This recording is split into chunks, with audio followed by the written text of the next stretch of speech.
Hello students, welcome to Chemistry Concept with Pragya madam. સંકીર્ણ સંયોજનો ચેપ્ટરમાં હવે પાછળના થોડા ઘણા ટોપિક બાકી છે, શરૂ કરવા જઈ રહ્યા છીએ આપણે. સરસ મજાનો ટોપિક છે. એમાંથી નાના નાના બે માર્ક્સના પ્રશ્નો આવશે. યા તો 4 માર્કનો એક આખો ક્વેશ્ચન આવી શકે, યા 2 માર્ક્સના નાના અંદરથી કટિંગ શૂટિંગ થશે અને એમાંથી MCQ એટલે ટોપિકનું મહત્વ શું છે એ ભણાવતા પહેલા સમજણ પડી ગઈ. એકચ્યુઅલી ટોપિક બી મહત્વ જ સમજાવે છે કોઈકનું, અને હું તમને ટોપિકનું મહત્વ સમજાવું છું. તો આપણો ટોપિક શું છે? સવર્ગ સંયોજનો. સવર્ગ સંયોજનોનું મહત્વ અને તેની શું ઉપયોગિતા. ઇન્ફોર્મેટિવ ટોપિક છે, પણ MCQ point of view, theory point of view બાળકોને તકલીફ પડતી હોય છે. એટલે આ ટોપિક આજે જે હું સમજાવું છું, બરાબર, આજે જ ઘરે જઈને ટેક્સ્ટબુકમાંથી તમારે આખો ટોપિક વાંચવાનો છે, નોટબુકમાં લખવાનો છે, મોડે કરવાનો છે, અને આવતીકાલે પાછા તમે આવો ને ત્યારે એનું ટેસ્ટ આપજો. કમ્પલસરી કાલે હું આનો ટેસ્ટ લઈશ. It's mandatory for you. Okay, ચલો સવર્ગ સંયોજનોનું મહત્વ શું સમજીએ. તો એનું એક અગત્યનું જે મહત્વ છે એ કે તમે લેબોરેટરીમાં જ્યારે પ્રેક્ટિકલ કરવા જશો ને ત્યારે તમને એક પ્રેક્ટિકલ આવશે, અકાર્બનિક સંયોજનો નું ગુણદર્શક. અકાર્બનિક સંયોજનોનું શું? ગુણદર્શક પૃથક્કરણ. શું? ગુણદર્શક પૃથક્કરણ. તો અકાર્બનિક સંયોજનોનું શું? ગુણદર્શક પૃથક્કરણ. હવે આ પ્રેક્ટિકલ તમે કર્યા હશે. અકાર્બનિક સંયોજનોનું ગુણદર્શક પૃથક્કરણ એટલે શું? ઘણીવાર છે ને બાળકો પ્રેક્ટિકલની લેબમાં જાય, પ્રેક્ટિકલ કરીને આવે ને પછી પૂછીએ ને કે તમે શું કર્યું, તો ખ્યાલ જ ના હોય કે કયો પ્રેક્ટિકલ કર્યો, હે ને? તો એનો એમ ખબર હોવી જોઈએ આપણને. કયો પ્રેક્ટિકલ આવશે? અકાર્બનિક સંયોજનોનું ગુણદર્શક પૃથક્કરણ. એટલે શું કેવા પ્રેક્ટિકલ આવશે, હે ને? તો એ પ્રેક્ટિકલ કેવા હશે સમજાવો. કે તમને અજ્ઞાત આવી રીતે બીકર આપે લેબોરેટરીમાં, ને બીકરમાં એક દ્રાવણ બનાવીને આપશે. હવે આ દ્રાવણમાં હશે શું એ સમજાવો. કે પાણી લેશે એ લોકો, ને પાણીની અંદર કોઈ પણ આયોનિક પદાર્થ. શું કીધું? આયોનિક પદાર્થ, જેમ કે ammonium sulphate, sodium bromide, barium chloride, એવા બધા આયોનિક પદાર્થ આમાં ઓગળે. એક જ ઓગાળેલો હશે કોઈ બી. હવે એ જે ઓગાળીને આ દ્રાવણ આપશે, તમારા માટે આ દ્રાવણ અજ્ઞાત છે. કેવું છે? એટલે તમને નથી ખબર કે આમાં કયો ધનાયન છે ને કયો ઋણાયન છે. તો તમારે લેબમાં શું કરવાનું છે? ધનાયન અને ઋણાયન શોધવાનો છે. સમજી ગયા? એને કહેવાય અકાર્બનિક સંયોજનોનું ગુણદર્શક પૃથક્કરણ. એને શું કહેવાય? હા, એટલે આવા પ્રેક્ટિકલ્સ તમને આવશે. પ્લસ આ પ્રેક્ટિકલ 12th સ્ટાન્ડર્ડમાં બોર્ડ પ્રેક્ટિકલ એક્ઝામની અંદર 20 માર્કનો એક પ્રેક્ટિકલ હશે. કમ્પલસરી છે બધાને, એટલે શીખવો તો પડશે જ. તો અહીંથી ટાઇટલ યાદ રાખીને જશો ને. હવે જ્યારે લેબમાં જાઓ ને તમે ને આ પ્રેક્ટિકલ કરશો જાતે, ત્યારે યાદ કરજો કે મેડમે આવું કશું કીધું હતું, બરાબર? હવે આ જે અજ્ઞાત પદાર્થ છે તમે તો જાણતા જ નથી કે અંદર સોડિયમ છે કે K+ છે કે Mg+2 છે, કયો ધનાયન છે એ તમે જાણતા નથી. તો તમે શું કરશો? એને જાણવા માટે જુદી જુદી કસોટીઓ કરશો, બરાબર? એટલે આ તો ક્ષાર છે ને, પાણીમાં ક્ષાર ઓગાળેલો છે ને, અને તમે કંઈક બીજું વસ્તુ નાખશો, એ બી ક્ષાર જ નાખશો ને, તો ક્ષારમાં શું ઉમેરાશે? ક્ષાર. ભણ્યા હતા ટોપિક કે ક્ષારમાં શું ઉમેરાય? ક્ષાર. ને કંઈક નવું બને તો સંકીર્ણ ક્ષાર, ને નવું ના બને ને એમ જ ક્રિસ્ટલાઇઝ થાય તો દ્વિક્ષાર. એટલે ઓબ્વિયસલી તમે ક્ષારમાં શું ઉમેરવાના છો? ક્ષાર. તમે આમાંથી થોડુંક દ્રાવણ લેશો ટેસ્ટ ટ્યુબમાં, ને ટેસ્ટ ટ્યુબની અંદર આ જે અજ્ઞાત દ્રાવણ છે એ થોડુંક લેવાનું હોય છે, ને પછી લેબોરેટરીમાં તમને જે ટેબલ પર ઊભા રાખે છે ને, ત્યાં ટેબલની સામે ટેબલ રિએજન્ટ હોય, 10-12 બોટલ હશે, એમાં જુદા જુદા દ્રાવણો ભરેલા હશે, ને એ દ્રાવણો નાખીને ટેસ્ટિંગ કરવાનું હોય. હવે એમાં તમે તમારી જર્નલમાં લખ્યું હશે કે મૂળ દ્રાવણ વત્તા BaCl2, કે મૂળ દ્રાવણ વત્તા લેડ એસિટેટ, કે મૂળ દ્રાવણ વત્તા HCl, H2S, આ બધું લખ્યું હશે. હવે એમાં જે લખ્યું હશે એ પ્રમાણે તમે નાખશો વસ્તુઓ, અને એવું લખ્યું હશે કે જો લાલ રંગ આવે તો Fe+2 હાજર. જેમ કે મેં તમને પહેલા દિવસે શીખવાડેલું પેલું દ્વિક્ષાર વખતે કે મૂળ દ્રાવણ વત્તા પિક્રિક એસિડ નાખો, યાદ આવ્યું? મૂળ દ્રાવણ વત્તા શું નાખો? અને યલો કલરના અવક્ષેપ આવે. કેવા કલરના? તો K+ હાજર. શીખાયું છે ને આવું બધું? સમજ્યા? યાદ આવ્યું? એટલે એવી જ રીતે તમે મૂળ દ્રાવણમાં KCNS નાખો, KSCN, પોટેશિયમ થાયોસાયનાઇડ, ને બ્લડ રેડ કલર, લોહી જેવા લાલ રંગના અવક્ષેપ આવે, લોહી જેવા લાલ રંગના અવક્ષેપ આવે તો Fe+2 હાજર. આવી બધી કસોટીઓ છે, જસ્ટ ફોર યોર નોલેજ તમને કહું છું. તમે શું દેખ્યું? તમે આ યલો કલર આવે તો આ હાજર, લાલ કલર આવે તો આ હાજર, એવું લખેલું હશે જર્નલમાં. તો આ કલર પરથી બધું ઓળખતા શીખીએ છીએ આપણે. સમજ્યા? કે કોઈ એક સંકીર્ણ, કોઈ એક ધાતુ આયન હશે ને, એ કોઈ NaOH સાથે કોઈ લાલ કલર આપતું હશે ને, તો કોઈ સફેદ આપતું હશે, કોઈ બ્લુ આપતું હશે, કોઈ ડાર્ક બ્લુ આપતું હશે, કોઈ ગ્રીન આપતું હશે. તો તમારા દ્રાવણમાં તમે NaOH નાખો ને ગ્રીન આપે તો આ વસ્તુ હાજર, લાલ આપે તો આ વસ્તુ હાજર, યલો આપે તો આ વસ્તુ હાજર. સમજી ગયા? ટૂંકમાં અકાર્બનિક સંયોજનોનું ગુણદર્શક પૃથ્થકરણ શક્ય બન્યું શેના લીધે? કલરના લીધે. રંગ પરથી બધું ઓળખાયું. હલો, શું ભણાયું? રંગ પરથી. જો રંગ ના હોત તો ના ઓળખાતું ને. તો એ જ તો એનું મહત્વ છે કે સવર્ગ સંયોજનો બધા રંગીન છે. અને પહેલા આપણે ટોપિક શીખેલો ને કે સવર્ગ સંયોજનોમાં ડીડી સંક્રાંતિ થાય છે, એના કારણે એને બહુ જ સરસ સરસ શું છે? રંગ છે. અને એ રંગના લીધે તમે અજ્ઞાત પદાર્થોને ઓળખી શકો છો અને એનું અનુમાપન પણ કરી શકો છો. તો આ એનો એક મહત્વનો ઉપયોગ થયો ને. હવે જો વિચારો કે આ લોકો રંગીન ના હોત તો લેબનું અંદર આ બધું ટેસ્ટિંગ અશક્ય જેવું થઈ જતું. તો એ એનું બહુ જ અગત્યનું મહત્વ કહી શકાય. તો આપણે એને શબ્દોમાં કેવી રીતે લખીશું? તો લખી લેજો મારી સાથે કે સવર્ગ સંયોજનો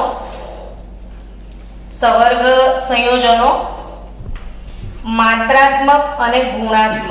માત્રાત્મક એટલે એનો જથ્થો પણ માપી શકાય અને એને ઓળખી પણ શકાય. હું શું કહું છું સમજી રહ્યા છો? માત્રાત્મક એટલે Fe હાજર તો છે, પણ કેટલા જથ્થામાં હાજર છે એને માત્રાત્મક કહેવાય. પણ Fe હાજર છે એવી ખબર પડે શું કહેવાય? ગુણાત્મક. સમજ્યા ને? તો સવર્ગ સંયોજનો માત્રાત્મક અને ગુણાત્મક રીતે રાસાયણિક પૃથક્કરણમાં ઉપયોગી છે. શેમાં ઉપયોગી છે? રાસાયણિક પૃથક્કરણમાં ઉપયોગી છે. હું બધું નહીં લખું, અમુક વસ્તુ જ લખીશ, પણ તમારે શબ્દો જે બોલાય એના પરથી લખી લેવાનું કે સવર્ગ સંયોજનો માત્રાત્મક અને ગુણાત્મક રીતે શેમાં ઉપયોગી છે? રાસાયણિક પૃથક્કરણમાં. અને એ લોકો ધાતુ આયન સાથે, ધાતુ આયન જે પણ હોય તમારા દ્રાવણમાં, એ ધાતુ આયન સાથે જે પણ લિગેન્ડ જોડાશે એ લિગેન્ડની સંખ્યાના આધારે, ધાતુ આયન સાથે જોડાતા લિગેન્ડની સંખ્યાના આધારે તેમની પ્રક્રિયાથી જુદા જુદા રંગ ઉત્પન્ન થાય છે એ તમે જાણો છો ને? જસ્ટ આ વિડીયોના પહેલાના વિડીયોમાં આપણે ભણ્યા હતા સવર્ગ સંયોજનોમાં રંગ, ને એમાં એ લેક્ચરના પાછળના જે એન્ડ વિભાગમાં મેં શીખવાડેલું, આપણે એક સંકીર્ણ લીધું હતું NiH2O6+3 ને આપણે એમાં En ને ઉમેરતા જતા હતા, યાદ આવ્યું? પ્રબળ લિગેન્ડ શું નાખતા હતા? En, એમાં એક En ઉમેરેલો, પછી બીજો En ઉમેરેલો, પછી ત્રીજો. જેમ જેમ લિગેન્ડ ઉમેરાતો હતો ને એમ એમ એના કલર બદલાતા હતા. તો એ જે છે લિગેન્ડની સંખ્યાના આધારે તેમની પ્રક્રિયાથી જુદા જુદા રંગ ધારણ કરે છે. ધાતુ આયન લિગેન્ડની સંખ્યાના આધારે એની જોડે પ્રક્રિયાથી શું ધારણ કરે છે? જુદા જુદા રંગ ધારણ કરે છે. અને એના લીધે આપણે એનો ઉપયોગ શેમાં કરી રહ્યા છીએ? અકાર્બનિક ગુણાત્મક પૃથક્કરણમાં કરી રહ્યા છીએ. હવે આ શું કરવા માટે હું આટલું બધું લખી રહી છું એમ થાય છે ને તમને? પણ અહીંયાથી 2 માર્કનો એક પ્રશ્ન આખો નીકળશે. કેવી રીતે? કે સવર્ગ સંયોજનોનું અકાર્બનિક ગુણદર્શક પૃથક્કરણમાં મહત્વ સમજાવો. થઈ ગયો 2 માર્ક્સનો નાનો પ્રશ્ન, એટલે હું લખી રહી છું. એટલે લખજો તમે બધું. ખાસ કરીને ચિલેટિંગ લિગેન્ડની વાત કરીએ તો ચિલેટિંગ લિગેન્ડ કોને કહેવાય? ચિલેટિંગ લિગેન્ડ કોને કહેશો? બોલો. EDTA ચિલેટિંગ કહેવાય, પછી ઓક્ઝેલેટો ચિલેટિંગ કહેવાય, પછી EN, પછી PN, પછી PTN, પછી GLY ગ્લાયસિનેટો. આ બધા લિગેન્ડ કેવા છે? ચક્રીય, જે આમથી આમ જોડાતા હતા, ચક્ર બનાવતા હતા. તો જે ચક્રીય લિગેન્ડ હોય એને કેવા લિગેન્ડ કહેવાય? ને ખાસ કરીને ચિલેટિંગ લિગેન્ડ છે ને એ બધા સવર્ગ સંયોજનો સાથે સરસ મજાના કલર આપતા હોય છે, એટલે એમનું વધારે પડતો આપણે ઉપયોગ કરતા હોઈએ છીએ ગુણદર્શક પૃથક્કરણમાં. પછી આગળની વાત છે કે સવર્ગ સંયોજનોના પરિણામે શાસ્ત્રીય અને વિવિધ સાધન પદ્ધતિઓ દ્વારા તેના પ્રમાણની જાણકારી થઈ શકે છે. શાસ્ત્રીય અને વિવિધ સાધનની પદ્ધતિઓ દ્વારા શાસ્ત્રીય અને વિવિધ સાધનની પદ્ધતિઓ દ્વારા તેના પ્રમાણની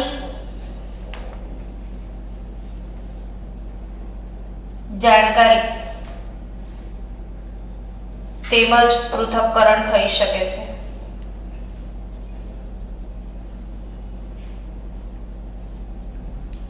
વિવિધ સાધનથી એટલે શું તમને સમજાવું જો.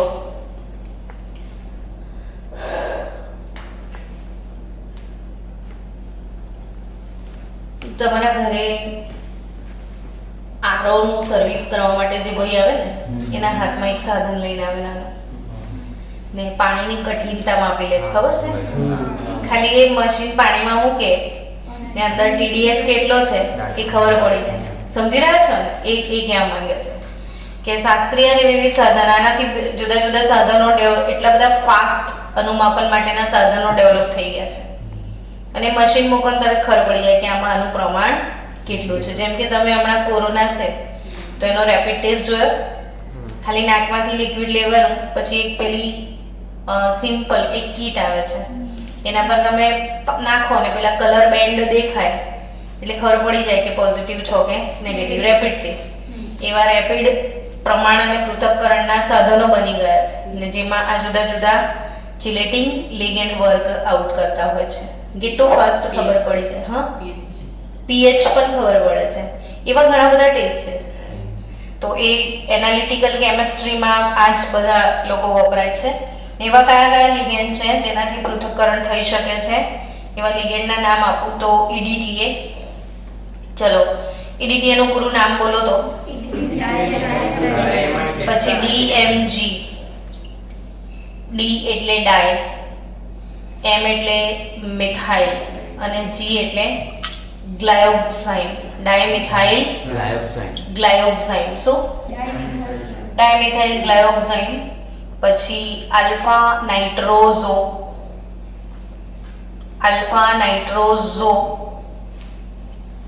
બીટા નેપ્થોલ આ પણ એક લિગેન્ડ છે. આલ્ફા નાઇટ્રોઝો, બીટા નેપ્થોલ, પછી કુપ્રોન એ બી લિગેન્ડ છે, કુપ્રોન. તો આ જુદા જુદા લિગેન્ડ છે જે મેં કીધું ને કે શાસ્ત્રીય તેમજ વિવિધ સાધનકીય પદ્ધતિઓ દ્વારા તેના પ્રમાણની જાણકારી અને પૃથક્કરણ કરાવી શકે છે. હવે આ જે બધા શબ્દો છે ને તેમની ટેક્સ્ટ બુકમાં બહુ ડિફિકલ્ટ લેવલે લખ્યા છે, એટલે મેં લખ્યું. અને તો તમે આમાંથી જ નોટ્સમાં લખી દેજો, તે તમને હેલ્પફુલ રહેશે. તો ઇન શોર્ટ તમે હમણાં શું ભણ્યા? સવર્ગ સંયોજનોનું મહત્વ. પણ શેમાં ભણ્યા? અકાર્બનિક ગુણદર્શક પૃથક્કરણ માટે. તો 2 માર્ક્સનો પ્રશ્ન કેવી રીતે બનશે સમજી ગયા છો ને? ઓકે, ચલો હવે બીજું મહત્વ નંબર 2. મહત્વ નંબર 1 હતું અકાર્બનિક ગુણદર્શક પૃથક્કરણમાં, બરાબર. મહત્વ નંબર 2 Na2EDTA. શું કીધું? Na2EDTA સાથે કઠિન પાણીના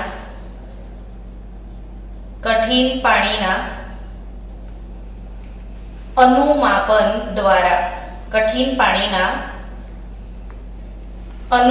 દ્વારા પાણીની કઠિનતા માપી શકાય.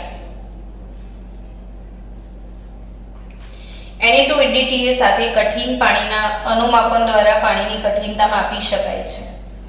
એટલે હમણાં જ મેં ના વાત કરી પાણીની કઠિનતા એટલે શું? તો કઠિન પાણી કોને કહો છો?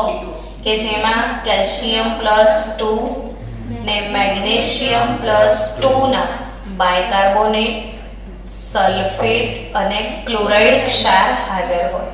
એ કેવું પાણી? તો કઠિન પાણીની કઠિનતા એટલે કઠિન પાણીમાં ક્ષારોનું જે પ્રમાણ છે એને શું કહેવાય? કઠિનતા.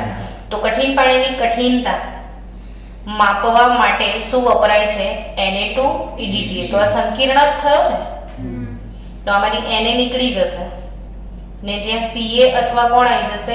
Mg. કે કઠિન પાણીમાં કેલ્શિયમ અને મેગ્નેશિયમ હશે. તો આ જ્યારે કઠિન પાણીમાં તમે એડ કરશો તો કેલ્શિયમ મેગ્નેશિયમ Na ને રિપ્લેસ કરશે, એટલે કેલ્શિયમ ને મેગ્નેશિયમ નો સંકીર્ણ બનશે. અને પછી એના પ્રમાણ દ્વારા કેટલો કેલ્શિયમ ને કેટલો મેગ્નેશિયમ છે એ જાણી શકાય. એટલે આ એક બીજો ઉપયોગ છે કે Na2EDTA. હવે અહીંથી MCQ બની ગયો. શું MCQ પડશે? કે પાણીની કઠિનતા માપવા માટે શું વપરાય છે? તો Na2EDTA. શું? તો Na2EDTA સાથે કઠિન પાણીના અનુમાપન દ્વારા પાણીની શું માપી શકાય? કઠિનતા માપી શકાય. ને મેં શું કીધું હમણાં કે કઠિન પાણીમાં કયા બે ક્ષારો હોય? Ca+2 અને Mg+2. ને Ca ને Mg2 આ ક્ષારો સાથે કોણ જોડાશે? EDTA. તો Ca ને Mg2 ક્ષારો સાથે EDTA કેવો સંકીર્ણ બનાવે છે? સ્થાયી સંકીર્ણ બનાવે છે. એટલે સોડિયમ નીકળી જશે ને કેલ્શિયમ ને મેગ્નેશિયમ EDTA સાથે સંકીર્ણ આપશે. અને આ આયનો સાથે કેલ્શિયમ અને મેગ્નેશિયમના સંકીર્ણોની સ્થાયીતા વિવિધ રીતે પ્રાપ્ત કરી પસંદગીશીલ માપન કરી શકાય છે. અને કેવું માપન કહેવાય? પસંદગીશીલ માપન. પસંદગીશીલ અનુમાપન જેને કહેવાય ને પાણીની કઠિનતા માપવા માટે. એટલે EDTA Ca અને Mg2 સાથે જે સંકીર્ણ ક્ષારો સ્થાયી સંકીર્ણ ક્ષાર બનાવે છે એના આધારે પસંદગીશીલ અનુમાપનથી પાણીની કઠિનતા નક્કી કરી શકાય છે. તો ઇન શોર્ટ બીજો ઉપયોગ ઓવરઓલ તમારે કેવી રીતે યાદ રાખવાનો છે કે કઠિન પાણીની કઠિનતા માપવા માટે શું વપરાય? Na2EDTA. આ Na2EDTA આપણે પીડીએફ Na2EDTA માંથી Na નીકળી જશે ને ત્યાં કેલ્શિયમ અને મેગ્નેશિયમ EDTA સાથે સ્થાયી સંકીર્ણ બનાવશે. હવે ત્રીજી ઉપયોગિતા તરફ જઈએ ને આપણે. ત્રીજી ઉપયોગિતા છે સોનું અને ચાંદી. સોનું અને ચાંદી. સોનું ને ચાંદી જમીનમાંથી મળે ને ત્યારે શુદ્ધ તો ના જ મળે, એમાં અશુદ્ધિઓ પણ હશે. એટલે એનું શુદ્ધ અવસ્થામાં અલગીકરણ કરવું પડે ને, એના માટેની પદ્ધતિ છે સોના અને ચાંદીની અલગીકરણ માટેની એક પદ્ધતિ છે નિક્ષાલન. જે તમે મેટલર્જી ચેપ્ટર છે ને આપણું ધાતુ કર્મ વિધિ વાળું, એમાં 3 માર્ક્સનો આ પ્રશ્ન છે, નિક્ષાલન પદ્ધતિ સમજાવો. એટલે ફૂલ ડિટેલમાં તમે એ ચેપ્ટરમાં ભણવાના છો. અહીંયા જસ્ટ એની ઉપયોગિતા છે એટલે હું તમને સમજાવી દઉં કે સોના અને ચાંદીનું નિક્ષાલન જે છે એમાં આ સોનું અને ચાંદી બંને ધાતુ છે ને, ધાતુને ઇંગ્લિશમાં શું કહેવાય? મેટલ. તો હું બંને માટે કોમન એમ એવું લખી દઉં. સમજી ગયા? બંનેની વેલેન્સી +1 છે, જાણો છો ને તમે? તો 4 બાટલા મેટલ, 8 બાટલા સાયનાઇડ. એટલે આ એક પ્રક્રિયા લખું છું, તમારે કામની છે એટલે લખું છું, તમને કામમાં આવવાની છે આગળ. એટલે જે ગોલ્ડ છે એનું KCl, ગોલ્ડની જે કાચી ધાતુ હોય ને એમાં એ લોકો શું કયો ક્ષાર ઉમેરે છે? KCl. ને અગર સિલ્વર હોય ને તો NaCl ઉમેરે. તો ગોલ્ડનું KCl ને સિલ્વરનું NaCl દ્વારા નિક્ષાલન થાય. તો 4 બાટલા મેટલ, 8 બાટલા સાયનાઇડ, 2 બાટલા પાણી और हवा का झोंका. હું આ રીતે તૈયાર કરાવડાવું છું. કેવી રીતે યાદ રાખશો? 4 બાટલા મેટલ, 8 બાટલા સાયનાઇડ, 4 2 8. આ રોજ જે બોલવાનું આવડી જશે. 4 બાટલા મેટલ, 8 બાટલા સાયનાઇડ, 2 બાટલા પાણીના और हवा का झोंका. तो 4 બોટલ મેટલ Cl twice -2 સંકીર્ણ બને છે. કયું સંકીર્ણ બને છે? મેટલ Cl twice -2 નહીં, માઇનસ કોમ્પ્લેક્સ બનશે. એટલે આ -4 વીજભાર થયો ને, હા કે ના? તો આ M+ નહીં હોય. 4 બાટલા મેટલ ઓનલી, 8 બાટલા સાયનાઇડ, તો -8 વીજભાર છે. તો આ -4 વીજભાર થયો તો 4 OH- આવી જશે. એટલે -4 -8 આપણી રેડોક્સ બેલેન્સ થઈ ગઈ. તો આ ઇક્વેશનમાં તમે નોટિસ કર્યું કે જે બન્યું એ શું બન્યું? સંકીર્ણ જ બન્યું ને. હવે આ મેટલને રિપ્લેસ કરો તો AgCN twice માઇનસ કહી શકાય, અથવા કયું સંકીર્ણ કહી શકાય? AuCN twice minus.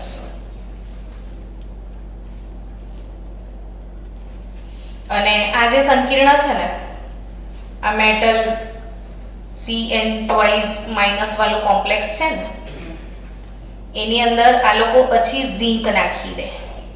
ટૂંકમાં આ સોનાની જે બી ધાતુ હશે ને એમાં આ લોકો KCl નાખે તો સોનું KCl સાથે આવું સંકીર્ણ બનાવી દે અને અશુદ્ધિઓ ના બનાવે. એટલે પછી ગાળી લેવાનું દ્રાવણ, એટલે અશુદ્ધિ બધી ગળણીમાં રહી જાય.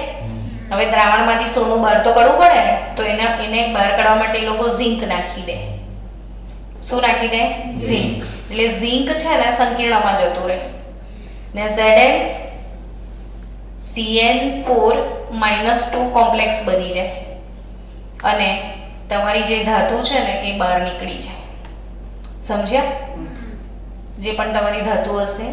તો આ એક ધાતુ કર્મ વિધિની પદ્ધતિ છે નિક્ષાલન.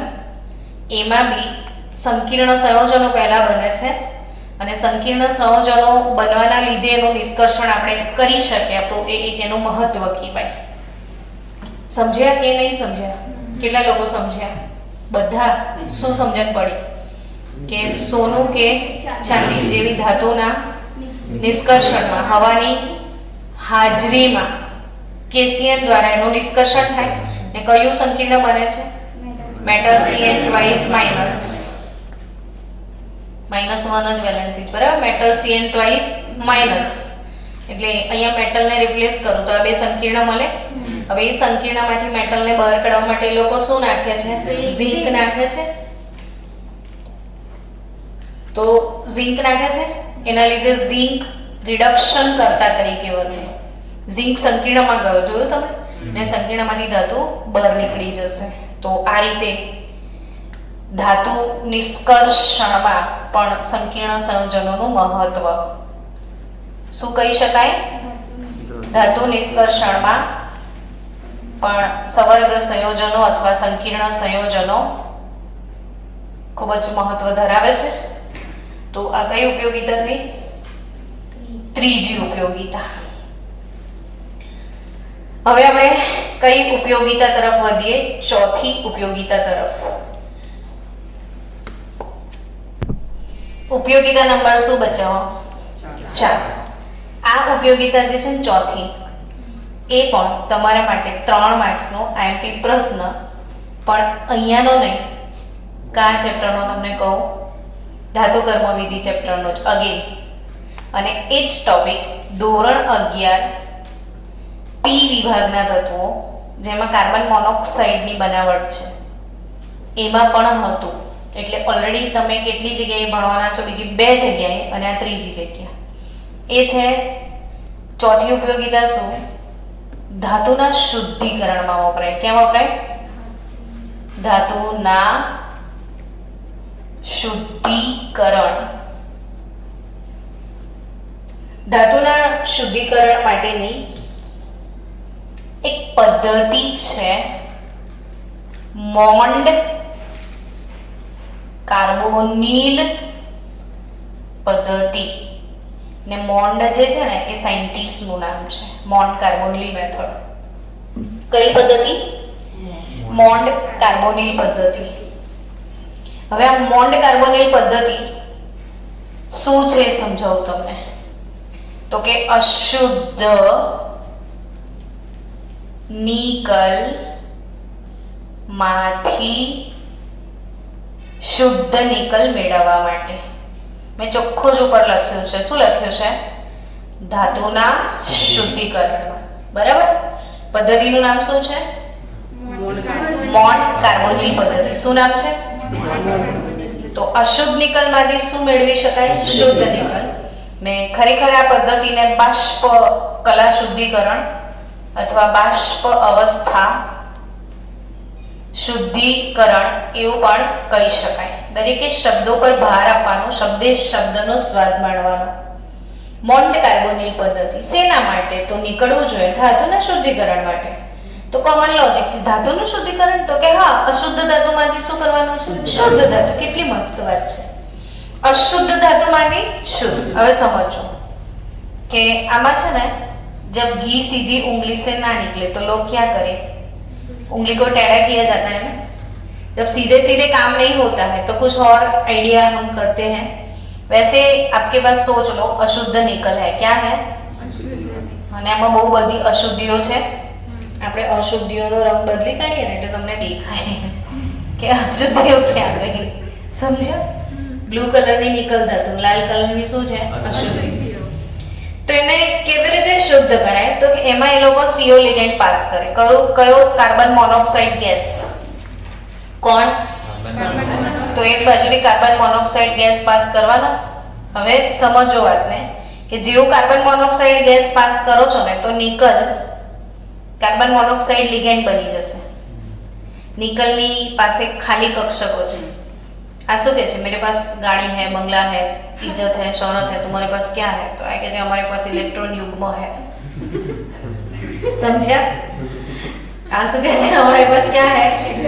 એટલે આ એમ કહે છે કે ઓહો, हमारे पास ખાલી કક્ષકે है, આપા જાઓ. એટલે CO પોતાના ઇલેક્ટ્રોન યુગ્મનું દાન ક્યાં કરે? નિકલની ખાલી કક્ષકોમાં. એ કયું સંકીર્ણ બનાવશે? NiCO4, nickel tetra carbonyl. ટેસ્ટમાં પૂછ્યું હતું આનું સંકરણ, sp3 સંકરણ, સમચતુષ્ફલકીય આકાર. કયું સંકરણ? કયો આકાર? ઓકે. જેને પોતાના ટેસ્ટના પેપરના માર્ક્સ જોઈતા હોય એ મારી સામે બેસીને તપાસાવડાવજો. Nickel +4CO, NiCO4, nickel tetra carbonyl. પણ આ કેવી અવસ્થામાં છે? બાષ્પ. એટલે ઉડે ઉડે ઉડે. હવે હવાને તો કોઈ રોકી શકે?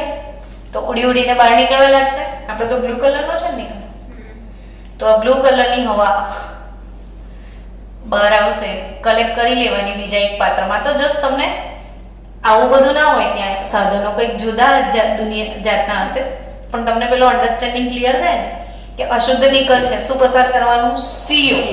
તો NiCO4 કેવો બને? બાષ્પ. એટલે બાષ્પ બને તો ઉડવા લાગે, કદી બાંધેલો રહે. હવે બાષ્પ બનીને ઉડીને આ પાઇપમાંથી બહાર નહીં નીકળે. હલો, તો એને ભેગો નહીં કરી લેવાનો. કોને? પછી ભેગો કરીને એનું વિઘટન કરી નાખવાનું ગરમ કરીને, એટલે ફરીથી નિકલ ચોખ્ખો બહાર નીકળી જાય, સીઓ ઉડી જાય. પણ એ અશુદ્ધમાંથી શુદ્ધ કેવી રીતે થાવ?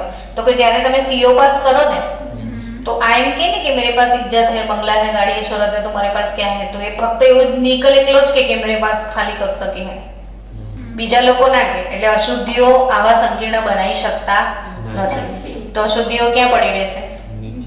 અહીંયા જ, પાત્રના તળિયે જ. અને નિકલ હવા બનીને ઉડીને બહાર આવતો રહેશે. તો એ બાષ્પ બનીને ઉડીને બહાર આવી ગયો, એને કલેક્ટ કર્યું, વિઘટન કર્યું, નિકલ નીકાળી લીધું. કેટલા લોકોને ખબર પડી? કઈ પદ્ધતિ છે આ? મોન્ડ કાર્બોની પદ્ધતિ. કઈ પદ્ધતિ?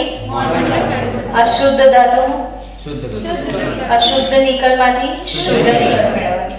તો આ સંકીર્ણ સંયોજનોની ચોથી ઉપયોગિતા થઈ. હવે નેક્સ્ટ વિડીયોમાં આપણે એની જૈવિક તંત્રોમાં, ઉદ્યોગોમાં કેવી રીતે એનો ઉપયોગ કરી શકાય છે એ શીખીશું.